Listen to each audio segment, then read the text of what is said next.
Di video kali ini saya akan bahas tuntas tentang ukuran-ukuran gebyok dari mulai standar sampai premium, juga spek-spek kayu berdasarkan gradasi dari bawah sampai level paling atas. Yang mau tahu selengkapnya biar pandangan Anda lebih luas terhadap dunia gebyok, simak terus video ini sampai akhir, jangan skip ya.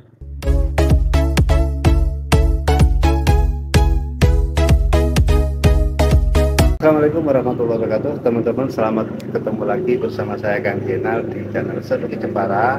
Hari ini saya ingin menjelaskan tentang ukuran-ukuran gebyok dari mulai yang standar terus sampai tingkatan gradasi atau spek kayu yang patut jenengan mengerti atau pahami ketika panjenengan semua mau memesan sebuah gebyok ya.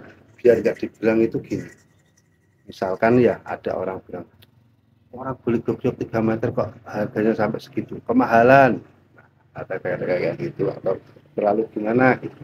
Nah, itu nggak bisa dibenarkan 100% karena di gebyok itu jadi ada tahapan-tahapan ukuran ataupun spek-spek kayu tingkatannya itu. Otomatis kalau misalkan kayunya makin bagus itu spek harganya makin tinggi, seperti itu ya teman-teman. Jadi perlu dipahami yang seperti itu biar kita lebih tambah pengalaman soal dunia gebyok ini. Nah, di sini saya akan men-sharing mulai dari ukuran standar teman-teman. Ukuran standar ini ada ukuran standar, ada ukuran custom ya.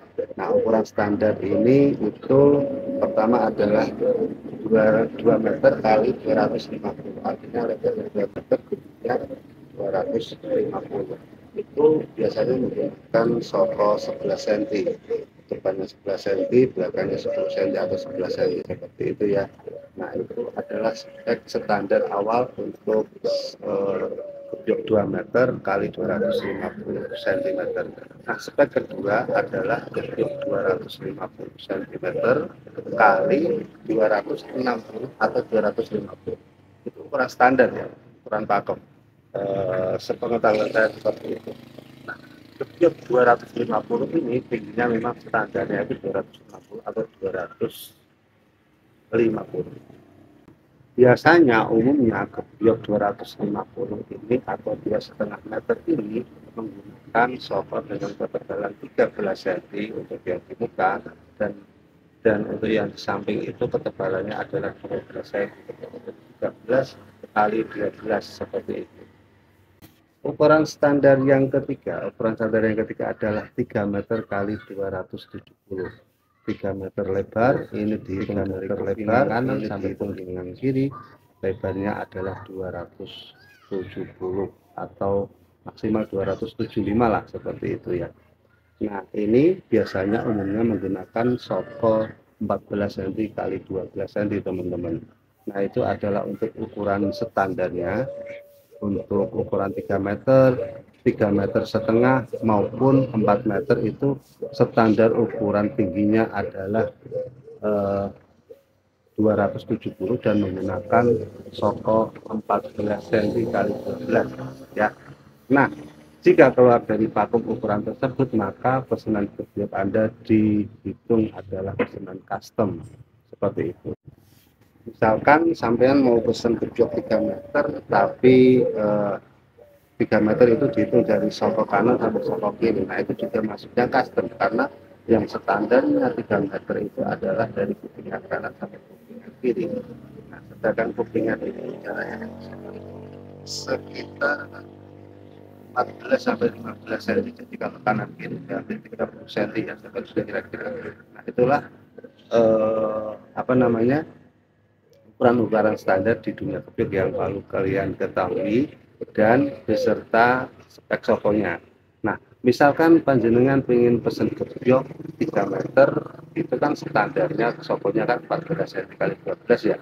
Terus kalian ingin lebih gagah, itu minta soko yang lebih tebal, misalkan minta soko yang lebih gede, misalkan soko 17 cm atau 16 cm dengan ulet double seperti itu, maka biasanya akan ada tambahan harga lagi seperti itu teman-teman, karena bahan baku untuk sokonya sendiri jelas sudah beda jauh harganya. Dan biasanya teman-teman untuk ukuran gebyok standar untuk ukuran gebyok custom itu yang ukuran custom biasanya pengrajin memang mewajibkan untuk pemesanan itu memberi DP dulu, karena sebelum DP masuk mereka nggak akan berani untuk membuat pesanan itu, karena itu adalah pesanan custom yang sesuai dengan rumah si pemesan tersebut. Artinya gini, kalau itu ukuran custom jadi bukan ukuran standar, misalkan si pemesan ini di tengah jalan membatalkan, otomatis si pengrajin nggak bisa menjual ke orang lain karena pasti susah, ukurannya itu nggak standar ya.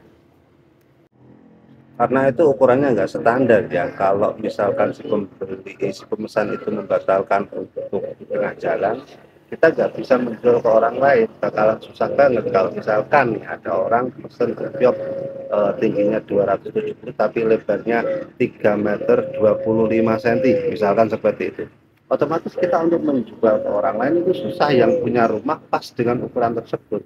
Atau pun kalau apes-apesnya itu kita bisa menjual kepada pengepul, itu pun mereka nggak ada yang mau karena memang bukan ukuran standar. Makanya di sini ketika panjenengan memesan ukuran custom itu yang di luar pakem yang tadi di awal saya sebutkan ya, itu memang panjenengan wajib memberi DP dulu sebagai tanda jadi seperti itu ya. Itu yang perlu teman-teman pahami dan dimaklumi seperti itu. Nah, untuk spek kedua ini adalah kita mau membahas tentang spek kayu. Di dunia gedung ini rata-rata semua memang menggunakan kayu jati ya. Cuman kayu jati sendiri itu ada tingkatan-tingkatan tersendiri, juga ada kualitas tersendiri juga. Kualitas yang paling bawah sendiri adalah jati gelondong atau jati kampung ya. Nah, jati gelondong atau jati kampung ini biasanya kebanyakan itu lebih dominan putihnya, seperti itu. Lebih banyak putihnya, terus jarang banget yang tua. Terus kalau yang spek di atas jati kampung adalah jati Sulawesi atau kayu jati Sulawesi. Nah, kayu jati Sulawesi sendiri juga ada tingkatan-tingkatan tersendiri teman-teman. Pertama itu kayu jati Sulawesi yang ada kayu jati Sulawesi Sopeng ataupun yang sudah kering itu ya, itu namanya Sulawesi Sopeng. Nah, terus ada lagi tingkatan di atasnya itu jati Sulawesi semi abangan. Nah, itu semi abangan itu lumayan merah tapi masih ada putih-putihnya sedikit, yaitu sekitar ya 20% atau 15% lah putihnya. Nah, yang paling kelihatan paling itu adalah jati Sulawesi full abangan ya. Jadi itu benar-benar full merah semua, paling kalau ada putihnya itu ya sekitar 5% atau 50%. Nah, itu adalah spek-spek jati Sulawesi. Itu di atas speknya kualitasnya. Kualitas jati Nah, lagi yang lebih istimewa di atas jati Sulawesi itu adalah jati TPK Perhutani. Nah, kalau TPK Perhutani ini memang secara kualitas kayu berhutani ya, kualitasnya memang sudah top banget, sudah paling bagus lah istilahnya. Eh, yang namanya rakyat, yang nonton, yang namanya apa lewat saja. Tapi memang harganya ini juga sangat mantap di sana ya. Jadi ada harga, ada kualitas seperti itu. Bahkan untuk kayu jati sekelas PPK itu harganya bisa kita kali lipat dari ukuran standar yang ukuran jati gelondong tadi. Nah, terus kualitas top nomor satu jati itu adalah jati lawas atau jati gelondong. Ini nggak ada orang jual, adanya orang jual itu dari bongkaran-bongkaran rumah orang zaman dulu yang punya kayu-kayu jati besar gede di rumahnya, seperti Soto sebagai contoh, itu rumahnya dibongkar, diambil jatinya terus di recycle lagi. Nah, jati ini memang kualitasnya nomor wahid dan harganya pun di atas umumnya ya, itu sangat mahal sekali karena untuk prosesnya sendiri untuk nyepeng, untuk membuang paku-paku yang